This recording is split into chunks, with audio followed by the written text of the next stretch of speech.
اعوذ باللہ من الشیطان الرجیم بسم اللہ الرحمن الرحیم رب اشرح لی صدری ویسر لی امری واحلل عقدۃ من لسانی یفقہوا قولی رب زدنی علما۔ 19واں پارہ مبارک وقال الذین 19 رکوع اور 343 آیات مبارکہ پر مشتمل ہے۔ 4 رکوع اور 57 آیات پر مشتمل باقی ماندہ سورہ فرقان کی تکمیل ہو رہی ہے۔ اسی پارہ میں مکمل سورہ الشعراء 11 رکوع اور 227 آیات کا احاطہ کر رہی ہے۔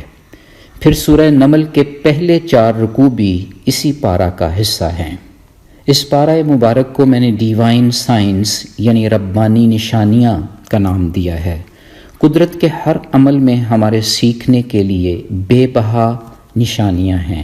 انبیاء کے قابل فہم واقعات سے رب واضح اشارے دے رہے ہیں کہ جیت ہمیشہ حق کی ہوتی ہے، شیطانی قوتوں کی جیت عارضی ہی رہتی ہے۔ قرآن کا ہر انداز نرالا ہے، اس میں ٹھہراؤ ہے، حکمت ہے، نور کی پھوار ہے جو دلوں کو ایمان سے منور رکھتی ہے۔ رب کی ہر نشانی کے اندر کئی نشانیاں پنہاں ہیں جو رفتہ رفتہ عیاں ہوتی ہیں، مگر شرط ہے کہ توحید کا دامن ہاتھ سے نہ چھوڑا جائے۔ اس پارے کا پہلا رکوع کفار کے اس سوال کا منہ توڑ جواب ہے کہ ان پر فرشتے کیوں نہیں اتارے گئے، اپنی آنکھ سے رب کو کیوں نہیں دیکھ پاتے۔ انہیں جان لینا چاہیے کہ موت کے وقت اور روز قیامت سب کچھ عیاں ہو جائے گا۔ قرآن کریم سے منہ موڑنے والوں کا روز قیامت بہت برا حشر ہوگا۔ صحیح مسلم کی حدیث ہے کہ رسول اللہ صلی اللہ علیہ وآلہ وسلم نے فرمایا، بے شک اللہ تعالیٰ اس قرآن کو پڑھنے اور عمل کرنے کی وجہ سے لوگوں کو بلند مقام عطا فرماتے ہیں، اور دوسروں کو جو اسے نہ پڑھتے ہیں اور نہ ہی عمل کرتے ہیں ذلیل و رسوا کر دیتے ہیں۔ اس رکوع میں کفار کو یہ جواب دیا جا رہا ہے کہ قرآن کو یک مشت اس لیے نہیں اتارا کہ لوگ اسے ٹھہر ٹھہر کر پڑھیں اور دل میں اتاریں۔ دوسرے رکوع میں چند انبیاء علیہم السلام کی دشمن قوتوں کی تباہ و بربادی کا ذکر ہے۔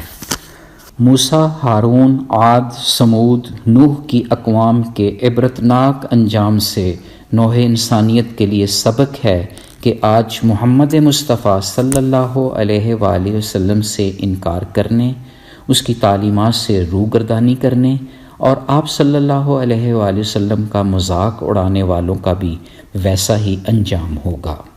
تیسرے رکوع میں وجود باری تعالی اور اس کی وسیع قدرت پر دلائل پیش کیے جا رہے ہیں۔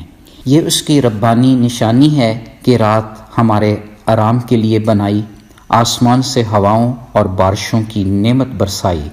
سب سے بڑی ربانی نشانی قرآن مجید فرقان حمید ہے، جس کو کئی نرالے انداز میں بیان کیا گیا تاکہ ہم نصیحت پکڑ سکیں۔ وہی تو ہے جو نمکین اور میٹھے پانی کے سمندروں کو ملا کر رکھے ہوئے ہے۔ ان ربانی نشانیوں سے یہ بھی واضح ہو گیا کہ پیغمبر نصیحت صرف رب کی رضا حاصل کرنے کے لیے کرتے ہیں۔ چوتھے رکوع میں یہ واضح کیا جا رہا ہے کہ رحمان کے بندے عاجزی اور انکساری کا اظہار کرتے ہیں، فضول خرچی اور ناحق قتل نہیں کرتے، رب کے حضور سجدے اور قیام کرتے ہوئے راتیں گزارتے ہیں۔ رحمان کے بندے کبھی جھوٹی گواہی نہیں دیتے، جہالت سے پیش آنے والوں کو سلام کہتے ہوئے گزر جاتے ہیں۔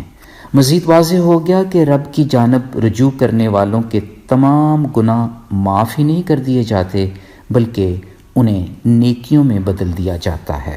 پھر اس پارے کے 5ویں رکوع اور سورہ شعراء کے پہلے رکوع میں حق کو جھٹلانے والوں کو ربانی نشانیوں کی طرف توجہ دلائی جا رہی ہے۔ اللہ رب العزت نے ہر طرح کی عمدہ نباتات کے جوڑے اگائے ہیں۔ پھر 6، 7 اور 8ویں رکوع میں موسیٰ علیہ السلام کا اپنی قوم کو رب کی پہچان کروانا، فرعون کے مکر و فریب کا مقابلہ کرنا، اس کے جادوگروں کا سجدہ میں گر جانا اور پھر فرعون کی قوم کا عبرتناک انجام تاریخ انسانیت کی ربانی نشانیاں ہیں جو ہمیں غور و فکر کی دعوت دیتی ہیں۔ 9ویں رکوع میں حضرت ابراہیم علیہ السلام رب تعالیٰ کی وحدانیت کا اعلان کر رہے ہیں۔ ان کا اپنی قوم اور والد سے سوال و جواب اور حکمت سے بھری دعائیں ہمیں غور و فکر کی دعوت دے رہی ہیں۔ اے اللہ، ہمیں بھی حکمت عطا فرما اور نیک لوگوں میں شامل کر دے۔ 10ویں رکوع میں حضرت نوح علیہ السلام کی نصیحت اور قوم کا اسے قبول کرنے سے انکار شامل ہے۔ پھر نوح علیہ السلام کی قوم کو دھمکی اور ان کی بد دعا کا تذکرہ بھی اسی رکوع میں ہے۔ 11ویں رکوع میں حضرت ہود علیہ السلام کا وعظ اور قوم کا رد عمل ظاہر کیا جا رہا ہے۔ قوم عاد پر اللہ تعالیٰ کے احسانات کا اظہار بھی ہے۔ آخر میں قوم عاد کی نافرمانی اور ان کی ہلاکت کا ذکر ہے۔ 12ویں رکوع میں حضرت صالح کا اپنی قوم کو وعظ پیش کیا جا رہا ہے۔ قوم سمود کو نعمت الہی کی یاد دہانی کرائی جا رہی ہے۔ صالح کی اونٹنی کا معجزہ اور قوم پر عذاب کا بیان بھی اسی رکوع میں ہے۔ 13ویں رکوع میں حضرت لوط علیہ السلام کا قوم کو نصیحت کرنا، قوم کی پیغمبر کو دھمکی اور پھر قوم کی ہلاکت کے واقعات شامل ہیں۔ 14ویں رکوع میں حضرت شعیب علیہ السلام کو اہل مدین کی طرف رسول بنا کر بھیجنے کا تذکرہ ہے۔ پھر قوم شعیب کے رد عمل اور عذاب الہی کی ربانی نشانیاں پیش کی گئی ہیں۔ یوں چھٹے رکوع سے لے کر 14ویں رکوع تک فوٹوجینک قسم کے واقعات سے پوری انسانیت کے لیے رہتی دنیا تک یہ پیغام پہنچ گیا کہ رب ہمیشہ حق والوں کا ساتھ دیتا ہے۔ اس رب تعالیٰ کی رٹ ہر حال میں قائم ہو کر رہتی ہے اگر حق کے راستے میں ہمیں یقین کامل ہو جائے کہ وہ ہمارا ساتھ دے گا۔ یہ بات بھی کھل کر سامنے آ گئی کہ پیغمبر ہمیشہ وزڈم کی بات کرتا ہے اور حکمت کی ہی دعا کرتا ہے۔ انبیاء کے ان واقعات کے تناظر میں بار بار اس بات کا اعادہ کیا جا رہا ہے کہ وَإِنَّ رَبَّكَ لَهُوَ الْعَزِيزُ الرَّحِيمُ، اور بے شک آپ کا رب سب پر غالب بے حد رحم کرنے والا ہے۔ ان واقعاتی نشانیوں کے بعد 15ویں رکوع میں قرآن پاک کی جامع انداز میں تعریف بیان کی گئی ہے۔ قرآن رب کا خاص پاک کلام ہے جو فصیح عربی زبان میں نازل ہوا۔ اس کی خاص شان ہے کہ یہ دل میں اترتا ہی چلا جاتا ہے، خاص طور پر تب جب دل پاکیزہ ہو، بلکہ نور قرآن کا سینہ میں اتر جانا ہی خالص ایمان کی نشانی ہے۔ یہ نور ربانی انسان کی ہدایت کا ذریعہ ہے۔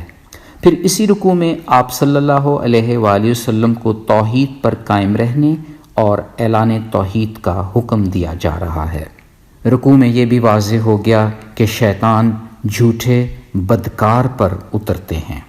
صحیح بخاری اور صحیح مسلم کی ایک مشترکہ حدیث ہے کہ آپ صلی اللہ علیہ وآلہ وسلم نے فرمایا کہ شیاطین چھپ کر آسمان سے کچھ باتیں سن لیتے ہیں اور پھر اپنے دوست کاہنوں کے کان میں ڈال دیتے ہیں، جس میں کاہن اپنی طرف سے مزید 100 جھوٹ ملا کر لوگوں کے سامنے پیش کر دیتا ہے۔ پھر اس پارہ مبارک کا 16واں رکوع اور سورہ نمل کا پہلا رکوع قرآن کریم کو خوشخبری اور ہدایت کے طور پر پیش کر رہا ہے ان اہل ایمان کے لیے جو نماز قائم کرتے ہیں، زکوٰۃ دیتے ہیں اور آخرت پر یقین رکھتے ہیں۔ حضرت موسیٰ علیہ السلام کی نبوت کا انکار کرنے والوں کا انجام بھی اسی رکوع میں ہے۔ مزید واضح ہو گیا کہ برے عمل سرزد ہونے کے بعد نیکی کرنے والا اللہ کی بخشش اور رحم کا امیدوار بن جاتا ہے۔ پارے کے 17ویں رکوع میں حضرت داؤد علیہ السلام اور حضرت سلیمان علیہ السلام کا ذکر ہے، جنہیں زبردست علم و حکمت عطا کی گئی تھی۔ پرندوں کی بولی کا علم دیا گیا تھا، حتیٰ کہ حضرت سلیمان چیونٹیوں کی گفتگو بھی سن لیتے، جیسا کہ ایک چیونٹی نے کہا، سب اپنے بلوں میں گھس جاؤ، ایسا نہ ہو کہ سلیمان کا لشکر تمہیں بے خبری میں روند ڈالے۔ ابن ابی حاتم سے روایت ہے کہ رسول اکرم صلی اللہ علیہ وآلہ وسلم نے فرمایا، ایک مرتبہ سلیمان علیہ السلام بارش کی دعا مانگنے کے لیے نکلے، اتنے میں آپ نے ایک چیونٹی کو دیکھا جو اپنی ٹانگیں اوپر کیے ہوئے یہ کہہ رہی تھی، اے اللہ، ہم بھی آپ کی مخلوق ہیں اور آپ کے پانی کے بغیر کوئی چارہ نہیں۔ اگر آپ بارش نہیں برسائیں گے تو ہم سب مر جائیں گے۔ سلیمان علیہ السلام نے یہ سن کر اپنے ساتھیوں سے فرمایا، اب واپس چلو، تمہارے علاوہ اس مخلوق کی دعا قبول ہو گئی ہے، اب بارش ضرور ہوگی۔ پھر اس رکوع کے ساتھ ساتھ 18ویں رکوع میں چند واقعات جیسے ہدہد کی ملکہ سبا کے علاقے سے سچی خبر لانا، خطوط اور تحائف کا تبادلہ، ملکہ سبا کی ذہانت، تخت اور شیشہ کے محل میں اس کی آزمائش، محل میں پنڈلیوں سے کپڑا ہٹا لینا اور آخر میں ایمان لے آنا، پلک جھپکتے ہی تخت کو اپنے پاس پا کر حضرت سلیمان علیہ السلام کا شکر ادا کرنا ہمیں روشنی فراہم کر رہا ہے کہ اگر ہم شکر گزار ہوں گے تو یہ ہمارے لیے ہی مفید ہے۔ اللہ کی عنایات پر شکر ادا کرنا انسان کو رفعت کی بلندیوں میں اٹھاتا ہے۔ پھر اس پارے کے آخری 19ویں رکوع میں قوم سمود کی صالح علیہ السلام کے خلاف سازش اور اس کے انجام کا ذکر ہے۔ اسی طرح قوم لوط کے برے کام اور غضبناک نتائج کا تذکرہ بھی ہے۔ ان ربانی نشانیوں سے یہ نصیحت مل گئی کہ عبادت گزاری صرف اور صرف رب کی ہے، معافی کے طلبگار بھی اسی سے ہونا ہے۔ مختصراً یہ کہ یہ خوبصورت پارہ اپنے اندر ربانی اشاروں، کناؤں اور نشانیوں کی جامعیت سموئے ہوئے ہے۔ قرآن کو ٹھہر ٹھہر کر پڑھنے اور اسے سمجھنے کی ضرورت ہے تاکہ لمحہ بلمحہ سینہ میں اترتا چلا جائے۔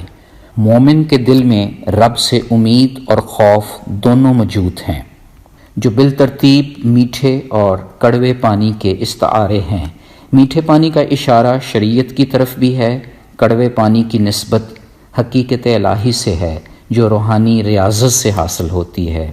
اللہ تعالیٰ کا سائے کو پھیلا دینا اور اپنی طرف سمیٹ لینا ایک روحانی مفہوم کی طرف اشارہ کر رہا ہے۔ انسانی روح اندیکھی حقیقت کا سایہ ہے، رب اسے اپنی طرف کھینچتا رہتا ہے حتیٰ کہ وہ فنا فی اللہ ہو جاتی ہے۔ آئیں دعا کرتے ہیں کہ اللہ تعالی ہمیں عاجزی انکساری کی نعمت عطا فرمائے، ہم سجدے اور قیام کرتے ہوئے رمضان شریف کی راتیں گزاریں۔